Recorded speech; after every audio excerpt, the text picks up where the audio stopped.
Your life as every NFL player rank. Level 1. The Pop Warner Kid. You are 8 years old. Your dad straps a helmet onto your head that is slightly too big. You can barely see out of it. You do not care. Your first practice. You do not know any of the plays. You do not know where to line up. A coach with a whistle yells something about a three-point stance, and you fall over trying to do it. Everyone laughs. You do it again. Your first real hit comes in week 3.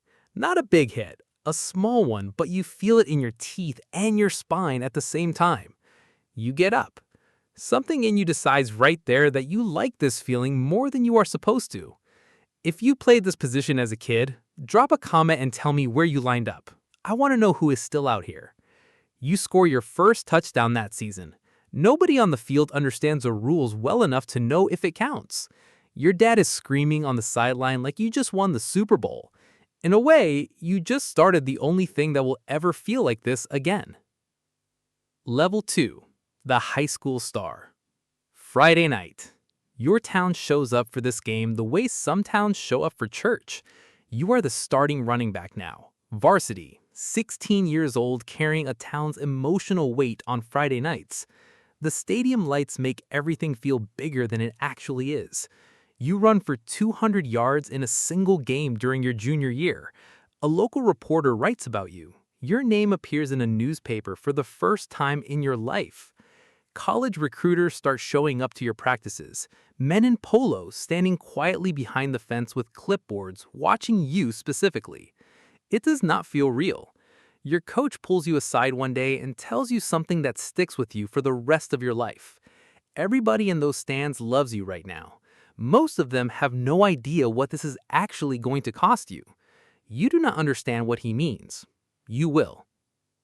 Level 3. The College Recruit. Signing day.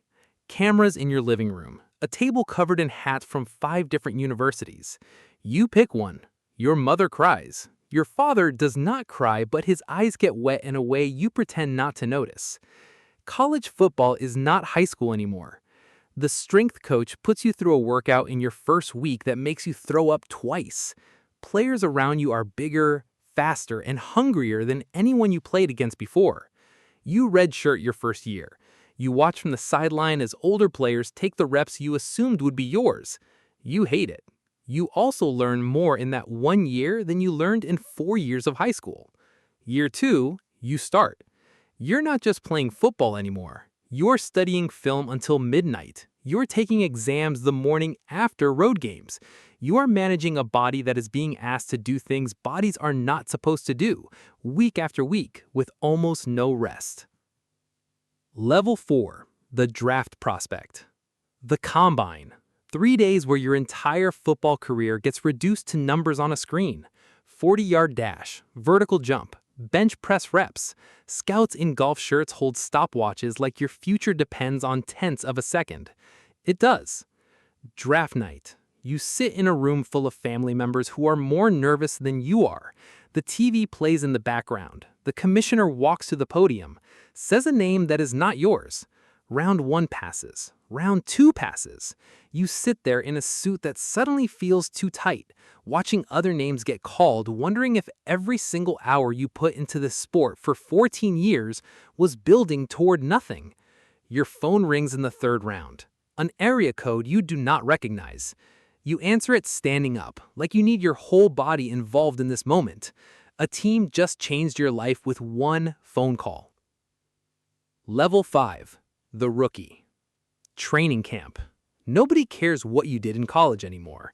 You are fighting grown men twice your NFL experience for one single roster spot. The locker room doesn't owe you respect. You have to take it, one practice at a time. You get hit by a veteran linebacker in your first padded practice so hard that you forget what play was called. He helps you up. He also does not apologize. This is the league now. Preseason games matter more to you than they will ever matter again in your career, because preseason is where roster spots get decided in front of coaches with clipboards counting every single mistake you make. You make the team. Your first NFL game, you're standing in a tunnel that smells like cut grass and adrenaline, looking out at 80,000 people who paid actual money to watch grown men hit each other at full speed. Your hands are shaking. You walk out anyway. Level 6. The Starter. Your first full season as a starter. 17 games, each one its own war. Your body starts speaking a language only NFL players understand.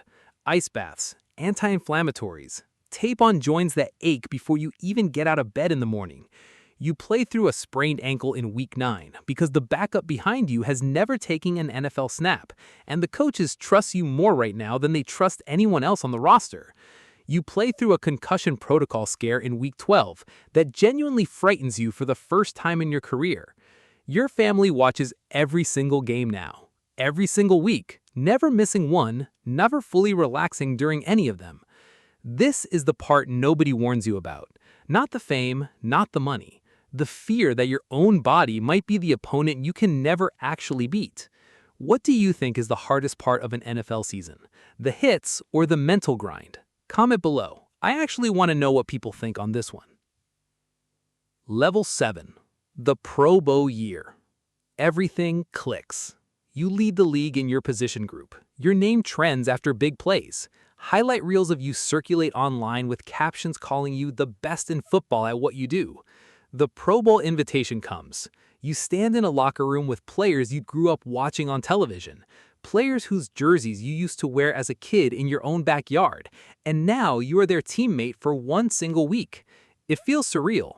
It also comes with a cost nobody puts in highlight reels. Your body has been hit, twisted, slammed, and rebuilt for years now. The same explosiveness that got you here is slowly extracting a toll that compounds every single season.